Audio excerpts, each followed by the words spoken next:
오늘은 에스겔 37장 15절부터 28절까지의 말씀을 통해서 하나님의 말씀을 함께 나누도록 하겠습니다. 오늘날 우리가 경험하고 있는 심각한 문제 가운데 하나는 바로 갈등과 분열의 문제입니다. 과거에는 지역 갈등이 아주 심해서 영남과 호남 사람들이 서로 사이가 좋지 않았고요. 교류도 별로 없었습니다. 요즘 들어서 이런 지역 갈등은 많이 해소가 됐지만 또 다른 갈등의 양상들이 나타나고 있습니다. 세대 갈등이 과거보다 심화되어졌고요. 남녀 간의 갈등도 더 심해졌습니다. 또 지역이나 집단 이기주의 같은 것들이 나타나면서 우리 사회가 사분오열되는 모습을 보이고 있습니다. 그래서 우리 시대의 중요한 리더십의 자질 가운데 하나가 바로 통합의 리더십을 요구하고 있습니다. 분열과 갈등을 잠재우고 이 나라와 민족을 하나 되게 하는 이 리더십의 역량이야말로 지금 가장 필요하고 중요한 것이 된 것이죠. 오늘 본문에서는 그런 하나됨과 연합의 비전에 대해서 말씀하고 계십니다. 16절, 17절 말씀 보십시오. 인자야 너는 막대기 하나를 가져다가 그 위에 유다와 그 짝 이스라엘 자손이라 쓰고 또 다른 막대기 하나를 가지고 그 위에 에브라임의 막대기 곧 요셉과 그 짝 이스라엘 온 족속이라 쓰고 그 막대기들을 서로 합하여 하나가 되게 하라. 내 손에서 둘이 하나가 되리라. 하나님께서는 에스겔에게 막대기 2개를 가지고 오라고 하십니다. 그리고 하나에는 유다와 그 짝 이스라엘 자손 이렇게 쓰고 다른 하나에는 에브라임과 그 짝 이스라엘 온 족속이라고 쓰라고 하십니다. 그러니까 하나는 남유다를 다른 하나는 북이스라엘을 상징하는 것이죠. 그 두 막대기를 서로 합해서 하나가 되게 할 것을 말씀하시고 있습니다. 이스라엘은 솔로몬의 아들인 르호보암 때에 두 나라로 분열이 됐죠. 그리고 거의 400년 이상이나 분열의 아픔을 겪고 있었습니다. 그런데 이제 하나님께서 그 분열을 끝내시고 하나 되게 하시겠다 이렇게 말씀하시고 있습니다. 중요한 것은 그것이 에스겔의 손에서 하나가 될 것이라고 말씀하신 것이죠. 17절 뒷부분 다시 보시면 내 손에서 둘이 하나가 되리라 말씀하고 있습니다. 하나님께서는 선지자 에스겔을 사용하셔서 분열된 두 나라가 하나가 되게 하시겠다 말씀하고 계십니다.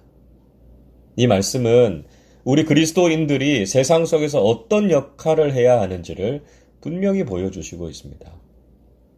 우리는 분열과 갈등의 상처로 아파하는 세상과 사회를 하나 되게 해야 한다는 것이죠.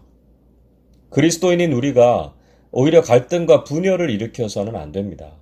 그리스도인들은 세상을 치유하고 통합하는 일을 해야 한다는 것이죠.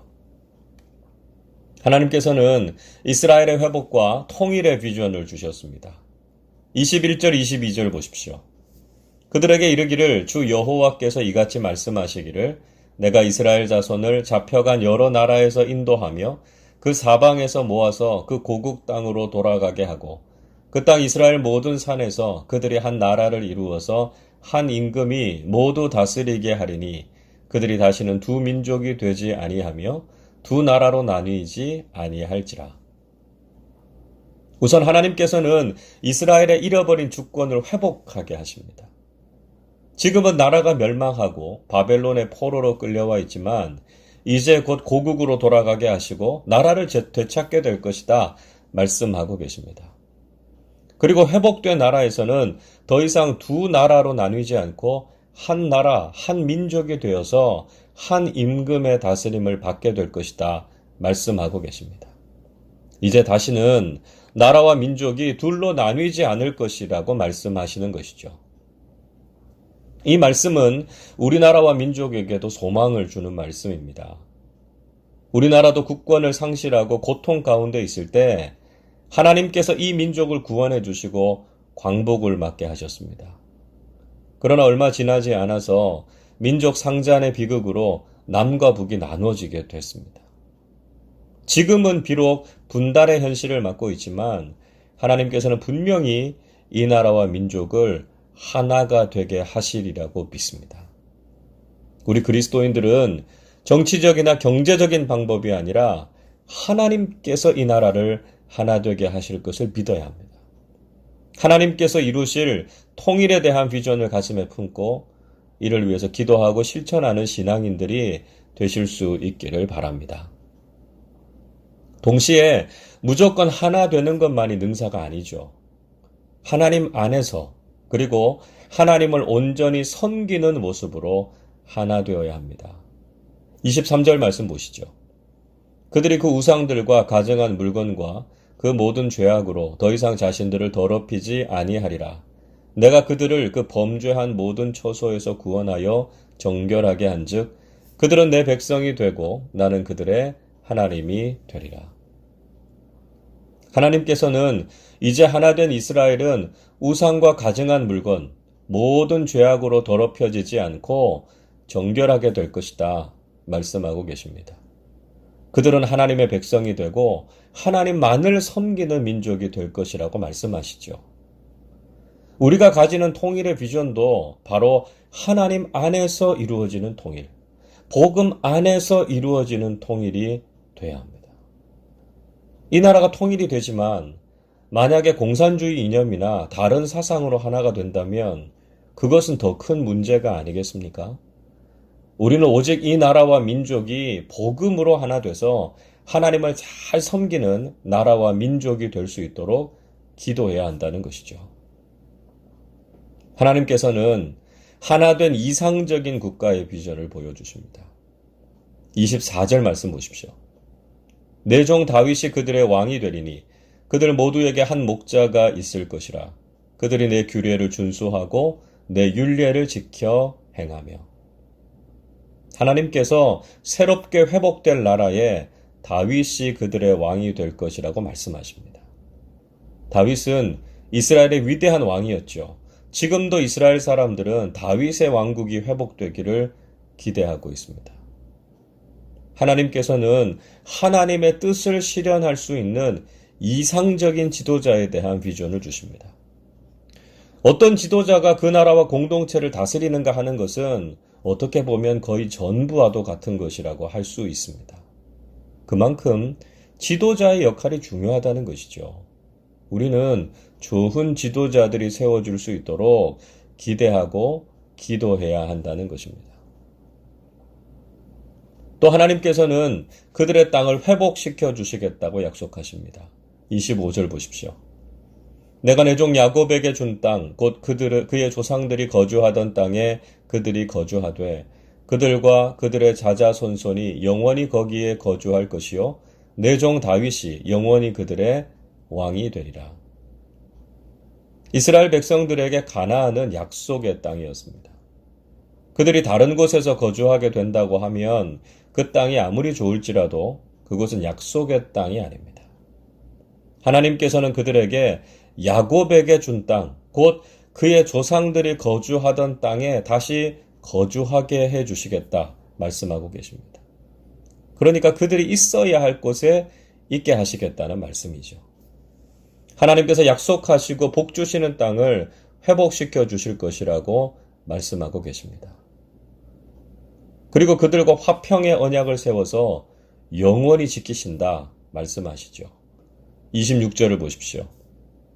내가 그들과 화평의 언약을 세워서 영원한 언약이 되게 하고 또 그들을 견고하고 번성하게 하며 내 성소를 그들 가운데에 세워서 영원히 이르게 하리니. 그동안 갈등과 분쟁 그리고 침략을 참 많이 경험한 나라가 이스라엘이었습니다. 그러나 이제는 평화와 안정을 허락해 주시고 하나님 안에서 견고하고 번성하게 하시겠다 말씀하고 있습니다. 비록 하나 되고 잃었던 땅을 되찾기는 했지만 여전히 전쟁과 갈등이 지속된다면 그것은 참된 축복이라고 말하기 어려울 것입니다. 지금 이스라엘은 자기 나라를 되찾았지만 여전히 팔레스타인과 아주 심각한 갈등과 분쟁을 경험하고 있지 않습니까? 이런 모습은 아직 하나님께서 약속하신 것을 성취한 것이 아닙니다. 하나님께서는 우리를 하나 되게 하실 뿐만 아니라 우리의 삶 속에 참된 샬롬을 허락해 주시는 분이시라는 거죠. 우리는 바로 이런 평화와 평안의 비전을 위해서 기도해야 한다는 것입니다. 그러나 더 중요한 것은 이 모든 하나됨과 회복의 비전의 중심에는 하나님을 향한 예배와 신앙이 있어야 한다는 것이죠. 26절 뒷부분 다시 보시면 내 성소를 그 가운데에 세워서 영원히 이르게 하리니 말씀하고 있습니다. 이상적인 나라와 공동체의 중심에는 바로 성소가 있어야 한다는 것입니다. 하나님께서 회복하실 나라와 공동체는 신앙 공동체, 즉 하나님을 예배하고 바르게 섬기는 나라와 공동체가 되어야 한다는 것이죠. 27절도 같은 말씀하시죠. 내 처소가 그들 가운데에 있을 것이며 나는 그들의 하나님이 되고 그들은 내 백성이 되리라. 회복과 비전의 중심에는 하나님께서 계셔야 합니다. 하나님 없는 하나됨과 번영은 아무런 의미가 없다는 것을 잊지 마십시오. 우리의 삶과 공동체의 중심에도 하나님을 모시고 하나님을 섬기는 우리 모두가 되어야 한다는 것이죠. 이런 회복의 비전을 가진 나라와 공동체는 결국 선교적인 빛을 드러내게 됩니다. 28절 보십시오. 내 성소가 영원토록 그들 가운데에 있으리니 내가 이스라엘을 거룩하게 하는 여호와인 줄을 열국이 알리라 하셨다 하라. 이렇게 회복된 이스라엘을 보고 모든 민족과 나라들은 그들을 거룩하게 하시는 하나님이 계신다는 것을 알게 될 것입니다. 그래서 모든 민족 가운데서 하나님께서 영광을 받으시게 되죠.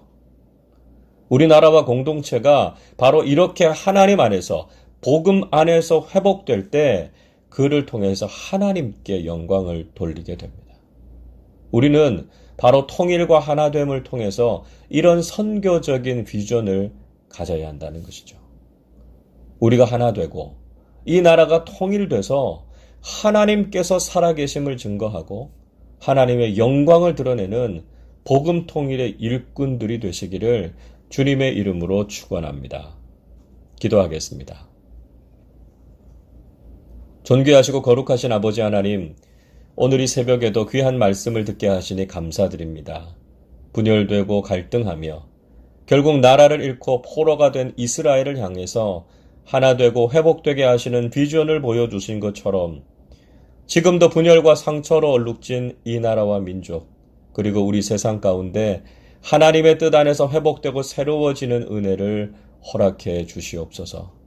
우리가 이 땅을 치유하고 하나 되게 하는 주님의 일꾼들이 되게 하시고 특별히 복음 안에서 이 나라와 민족이 하나 되는 비전을 위해서 기도하게 해 주시옵소서. 오늘도 저희들의 삶을 통해서 하나님께 영광을 돌리게 하시고 하나님의 살아계심을 증거하는 우리 모두가 되게 해 주시옵소서. 우리 주님 예수 그리스도의 이름으로 기도하옵나이다. 아멘.